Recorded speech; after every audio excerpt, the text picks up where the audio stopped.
En el tema de los grandes descubrimientos que encontramos para interpretar de mejor forma el Antiguo Testamento, y en este caso también el Nuevo, nos encontramos con los rollos del Mar Muerto, los cuales son manuscritos encontrados en cuevas como las que están ahí.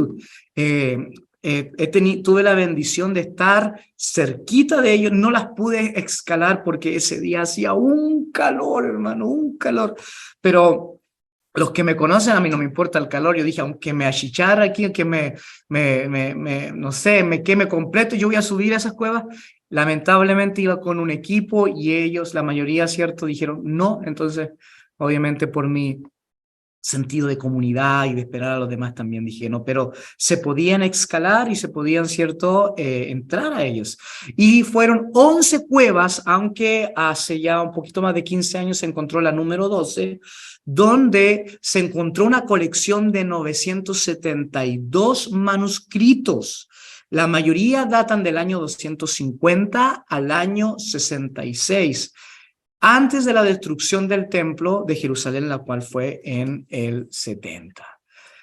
Ah, el hombre encargado de poder masificar la literatura de los rollos del Mar Muerto en español, hay muchísimos, hay muchísimos los cuales se conocen como procuradores, es decir, guardianes o licenciados para poder movilizar el conocimiento de esto. Uno de ellos es José García Galindo. Él es un teólogo español, profesor de religión y teología de la Universidad de Groningen en Holanda. Y él tiene un libro que, a ver si lo puse por aquí. Él tiene un libro muy importante que son los textos de Qumran, que, eh, que nos ayudan a ver el contenido de los 972 rollos. Usted debe de entender la importancia de esto. Recuerden que nosotros, todo el mundo cree, por ejemplo, en la Ilíada, en Homero, en el texto, que es genuino y todo, pero el manuscrito más antiguo que nosotros tenemos de la Ilíada es del año 800, 900 después de Cristo, y según el relato histórico, la Ilíada pasó más o menos como en el año 700 antes de Cristo.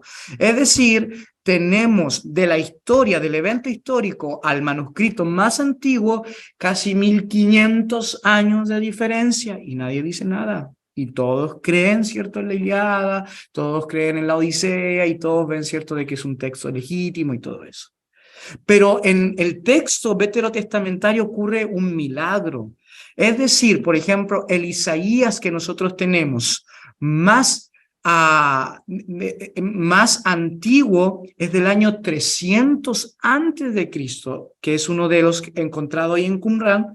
Y si nosotros vemos cuándo pasó el evento, es en el año, cierto, 700, poquito más antes de Cristo.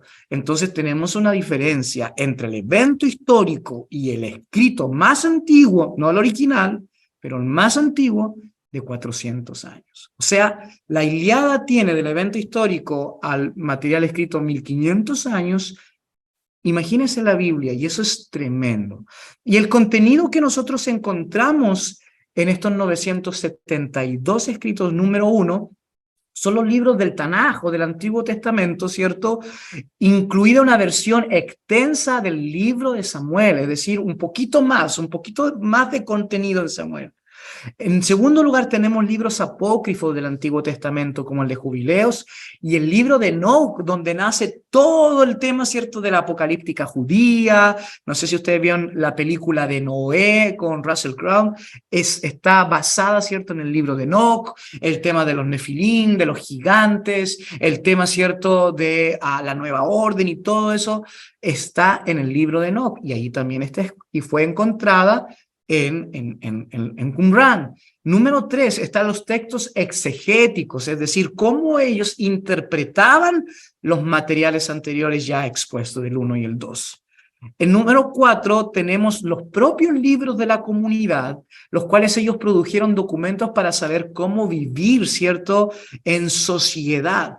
Y número 5, un rollo de cobre con cuestiones contables y relativas a la localización de determinados tesoros. Es decir, aquí tenemos una forma no solamente de conservar el Antiguo Testamento, sino que tenemos una forma de interpretar el Antiguo Testamento y de ponerlo en práctica. Es decir, aquí los rollos, la teología y la práctica y la praxis forman una triada en Qumran. Se dice, y esta es la ciudad que está al lado de estas cuevas, hay una ciudad, y esta es la ciudad de Qumran. Se dice, cierto, de que aquí vivieron un grupo de personas que se llamaban los esenios, del hebreo los hasidim, los piadosos, y que vivieron entre el año 166 que empezaron a vivir después del año 166, donde fue la revuelta macabea, ¿no? Y es muy interesante porque ellos se retiraron al desierto cuando los descendientes de los macabeos, los asmoneos, comenzaron a gobernar sobre Judá. Ellos dijeron, aquí todo se va a helenizar, es decir, todo se va a transformar en una visión griega. Nosotros nos vamos. Aquí viene el fin del mundo. No hay nada bueno que pueda venir sobre Israel, y se fueron al desierto a vivir, a preparar el camino del Señor, como lo dice el último libro, ¿no? Malaquías. Es muy interesante porque en cada uno de sus escritos aparece este sello: preparar el camino del Señor, preparar el camino del Señor. Es muy importante esa visión, ¿cierto? Y servían, ¿cierto?, bajo el mando de un nuevo líder, el maestro de justicia. Ahora, ¿por qué yo les saco a Qumran y lo vamos a usar en el método arqueológico? Si usted abre su Biblia en Mateo 12:11, dice que Jesús le contestó: ¿quién de ustedes, si tiene una abeja y se le cae un pozo en sábado, no va y la saca? Bueno, sabemos que los fariseos hacían eso, sacaban a sus animales de los problemas en el día de reposo, pero no ayudaban a la gente, porque para ellos, ¿cierto?, la gente estaba, ¿cierto?, debía de servir al día de reposo. Pero en el documento de Damasco, que es uno de los documentos que tenemos en Qumran, ¿ok?, ha sido encontrada en la cueva número 4, 7 fragmentos donde dice lo que el Señor Jesús enseñó, diciendo de que si una persona está mal el día del sábado, se le debe de ayudar.